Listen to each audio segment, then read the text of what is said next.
Good day. Hello there. Welcome into First Take. Skip Bayless, Stephen A. Smith, Molly Karam here in the house in Bristol. Gentlemen, how are we doing? How are you? I'm good, man. How you doing? Good.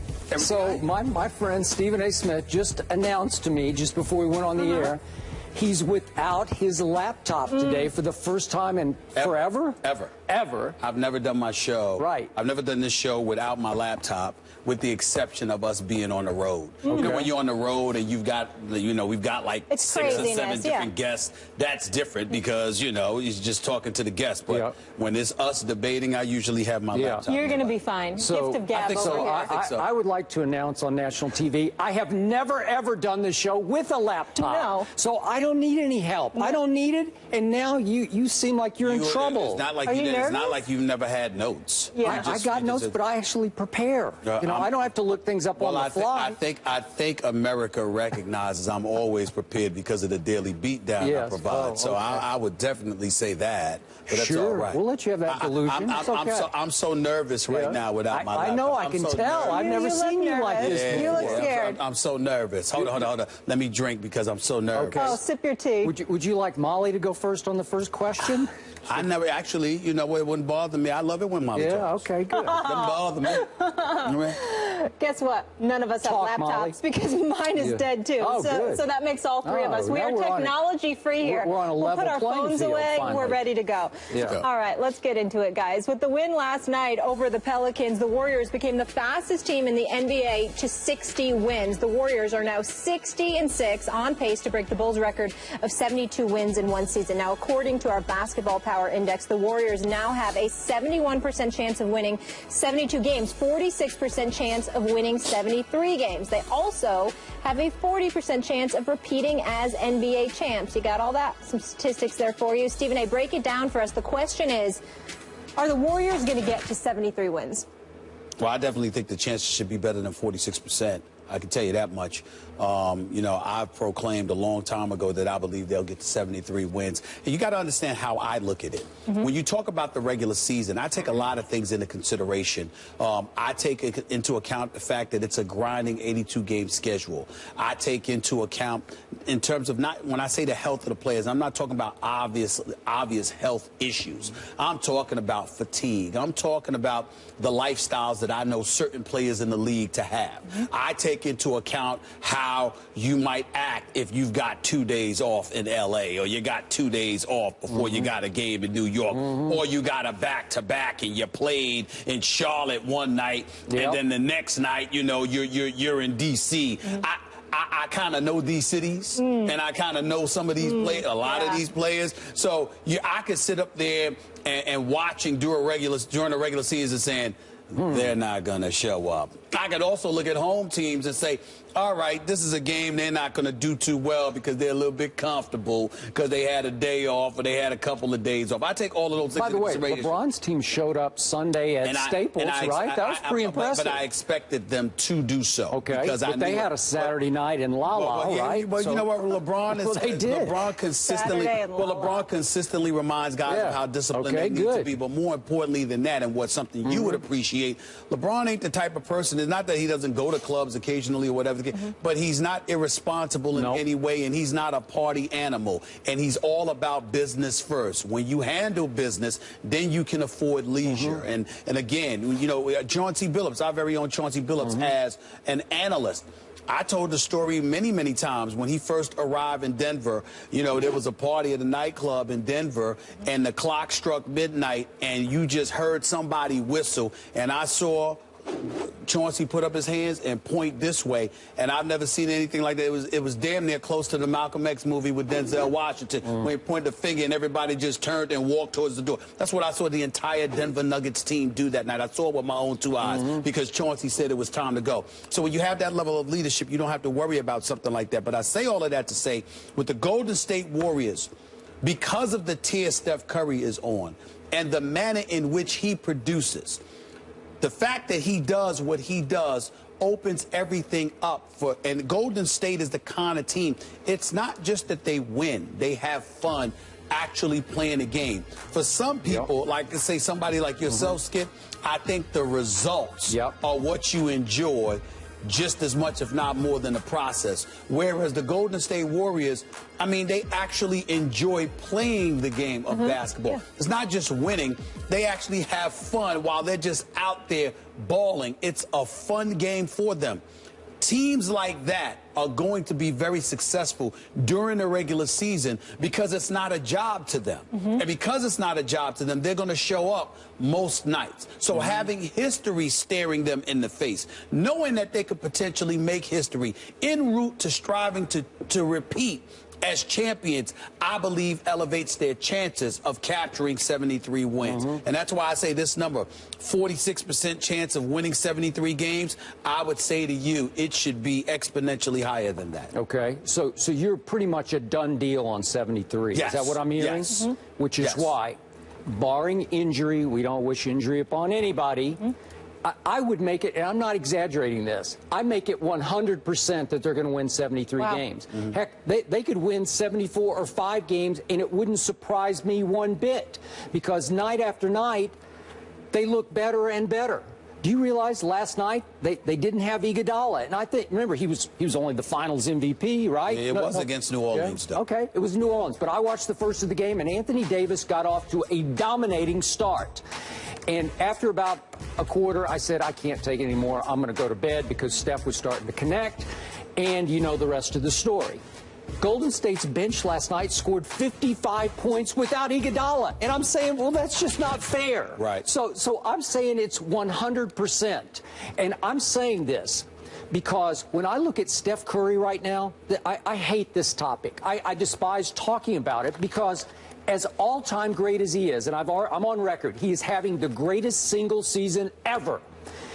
He is also becoming the Grinch who stole basketball from all of us. I told you that months ago. I got it, but he stole it. He stole the whole year. I give up. I can't pick against them. I tried to go down this morning. They have, 16 games left. They have to go 13-3 to get to 73. So I'm looking and I'm saying, okay, they play against my Spurs in San Antonio this coming Saturday night, ABC 8:30. Watch for at least a quarter. And I'm saying, okay, do my Spurs have a chance? Sure, they have a chance to win that game. My Spurs are only 32-0 at home. They're just only 32-0. Would I bet on it? No, I would not bet on it. And then I look down the list and I see Stephen A. They have a back-to-back coming up in 10 days or so. Washington at home, and then they have to go to Utah. Utah is no joke, as LeBron and company found out last night. Rodney Hood. Okay, Rodney Hood. But listen, they defend like crazy. Okay? They do defend. They're second in the league in points allowed. So on a back-to-back, you would think any mortal team late in the year, okay, could that be a loss for Golden State? It could be.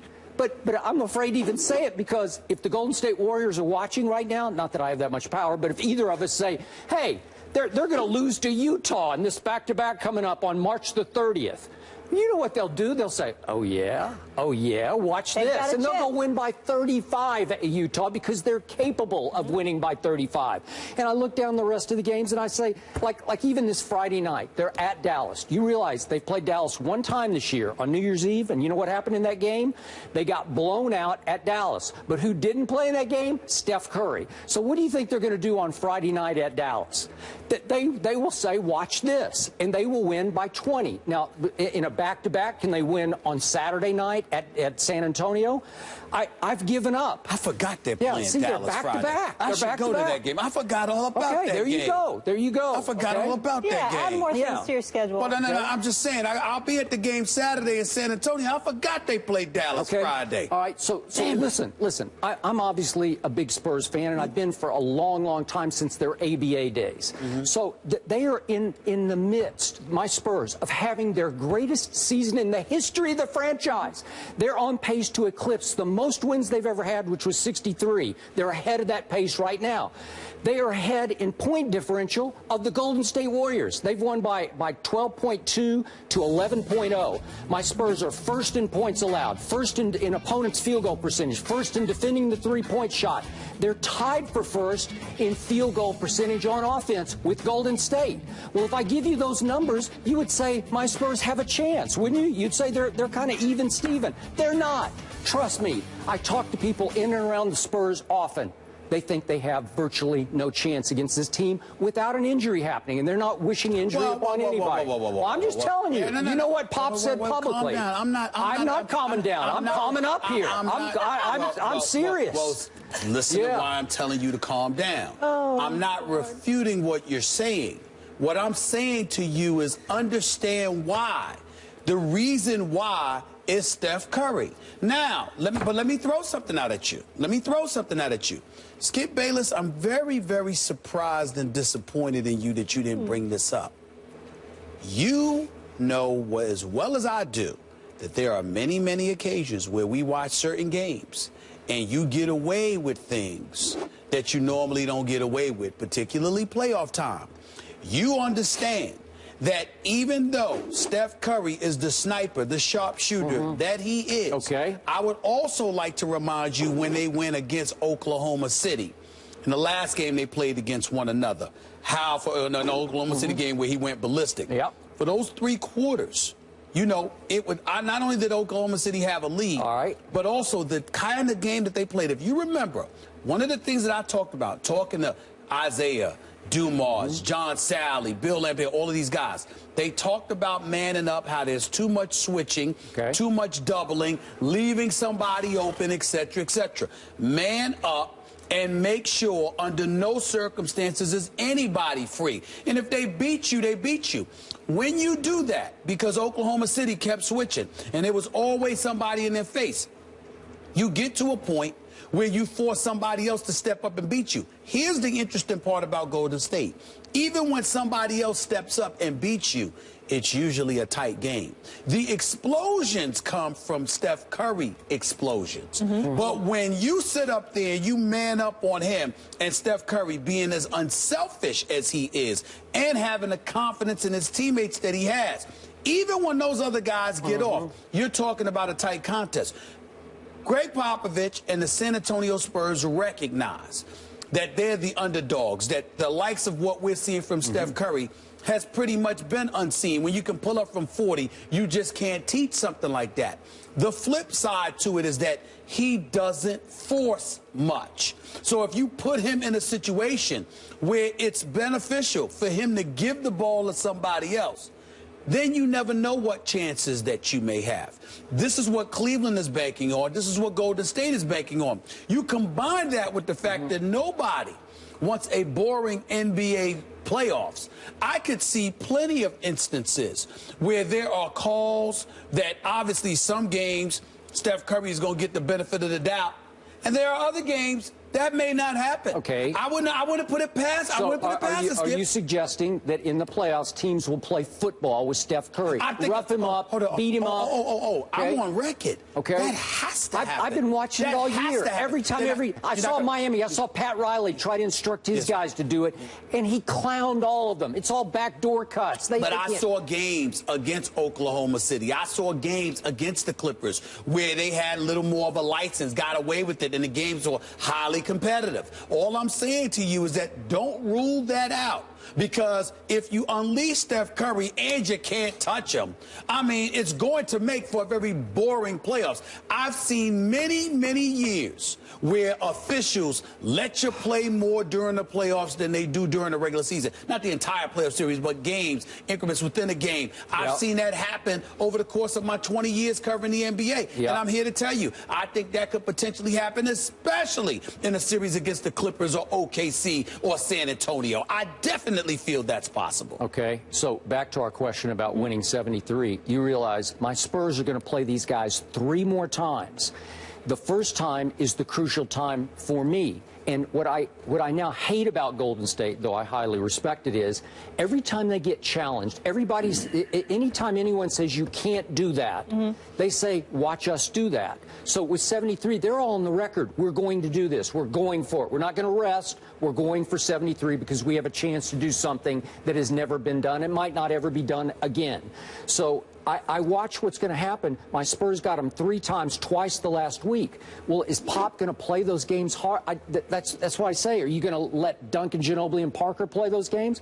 I doubt it. So all of a sudden, the whole pressure goes on the Spurs. Who's got the most motivation on Saturday night in San Antonio?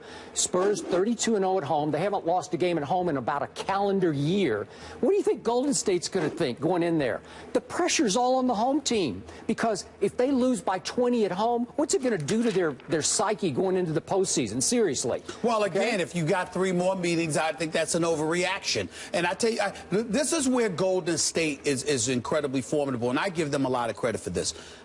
They lose a game a couple of Sundays ago at the Staples Center against the Lakers. Obviously, nobody anticipated that the Lakers would win that game. I had to cover that game. And Joe Lacob, the owner, is there.